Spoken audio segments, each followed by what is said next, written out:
Баршаңызға сәлем, сіздер мен Луиза. Бүгін сіздерге өте ерекше дәмді болып шығатын етті пирогтың рецептісімен бөлісемін. Бұл пирогтың құрамында асқабақ та бар, дәмі өте керемет болып шығады. Міндетті түрде видеоны соңына дейін қараңыздар. Менің каналыма тіркеліп кетуді ұмытпаңыздар.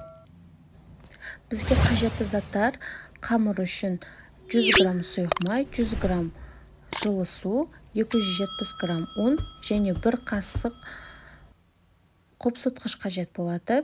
Ең алдыменен суымызды құйып, 1 шай қасық тұзымызды салып, жақсылап араластырып, тұз ерігенше ұнымызды және 1 қасық қопсытқышымызды салып, қамыр илейміз.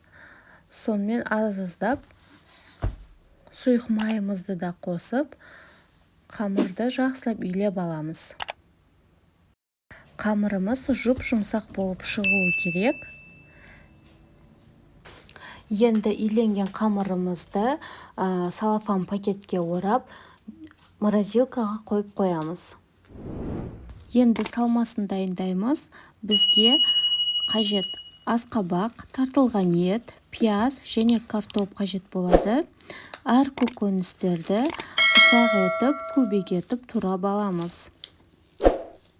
Егер де сіз турап отырғыңыз келмесе, бәрін блендерменен майдалап алуыңызға болады.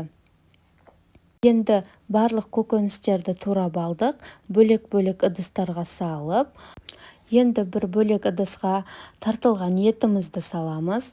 Одан кейін пиязымызды салып, картопты, сосын асқабақты салып, дәміне қарай тұз бұрышын салып, жақсылап араластырамыз. Енді морозилкадағы қамырымызды алып, екіге бөліп, екеуінде домалақ етіп жайып шығамыз.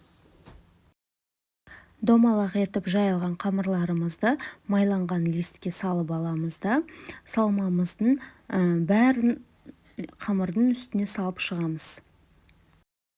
Енді екінші домалақ етіп жайылған қамырымызды осы пирогтың үстіне салып, қамырды екеуінде екі шетінен бір-біріне жабыстырып аламыз да, жан-жанын шеттерін түйіп шығамыз. Осылай мен жгутик сияқты орап шықтым.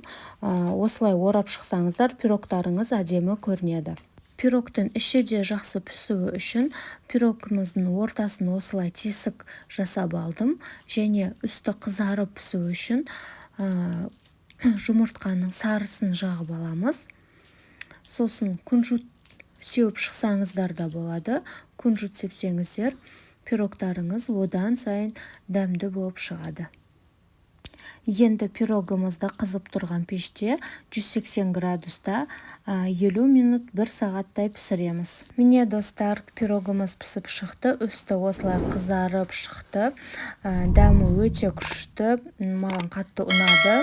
Сіздер де жасап көріңіздер. Сіздерге ұнайды деген ойдамын. Менің каналыма тіркелуді ұмытпаңыздар. Лайк, комментарий жазып қалдырыңыздар. Астарыңыз дәмді болсын. Сау болыңыздар.